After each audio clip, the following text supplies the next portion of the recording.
What probably makes Heisenberg groups so important is their richness of structure, so much that it actually competes with the familiar Euclidean spaces. For example, Euclidean spaces have a Riemannian structure from which there is a distance, and similarly Heisenberg groups are manifolds but equipped with a different metric. On the other hand, Euclidean spaces have some algebraic structure that goes hand in hand with that metric structure. Similarly, in Heisenberg groups, the metric and the distances are left invariant. That means there is some interplay between the algebraic structure and the metric structure of them. And this interplay allows a lot of calculus to happen. But there is one further analogy between Euclidean spaces and the Heisenberg group, and that is the structure of dilations. In other words, scalings. Scalings in Euclidean spaces may seem not that significant. The fact that we can multiply a vector into a number seems such a trivial thing. However, that is not to be taken for granted. We can only multiply elements, and maybe we can make sense of 2x and 3x by saying that x times x we call to be 2x, and if you do it 3 times we call it 3x, but then there will be problem defining an arbitrary lambda times x where lambda belongs to the reals. In the Euclidean space, the scaling comes from the fact that it is a vector space, and vector spaces are by definition equipped with this scalar multiplication. In fact, I have a very fun exercise for you. Why is it the case in vector spaces that 2x seen as a scalar multiplication is equal to x plus x, the action of vector space, which we can think of as a group twice on the element. So this needs a proof, interestingly. But anyway, it works perfectly in the case of vector spaces. Now, in a general Lie group, we don't have to even have the possibility of being able to define a scalar multiplication. In Heisenberg groups, though, we do have. So we define this map and look at its very basic properties that immediately follow from definition, and in future lecture we will see how this action goes hand in hand with the metric structure of the Heisenberg group. For a non-negative real number r, the dilation by r, written as delta r, is a map from h1 to h1 defined by multiplying the first two elements, if we're looking at points in R3, by r, and the last element by r squared. So I'm using the notation here that z is a complex number standing for the xy of xyt.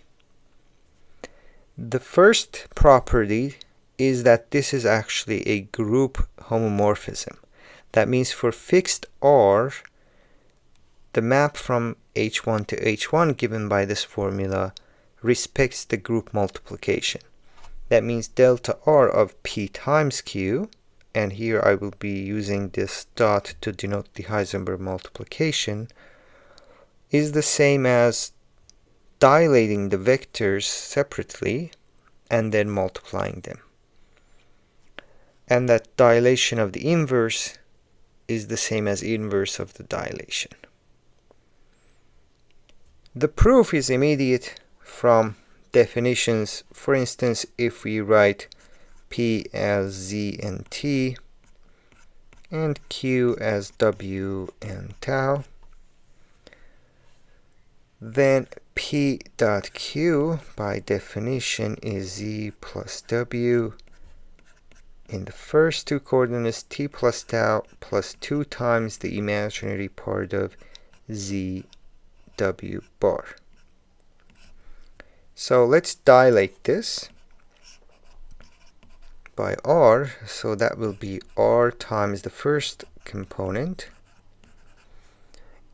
and then r squared times the last component. So t plus tau plus 2 times imaginary part of z w bar. On the other hand, if we dilate these first, delta rp, delta rq, delta r acting on q, so we will be multiplying rz, r squared t into rw, r squared tau, and that is equal to,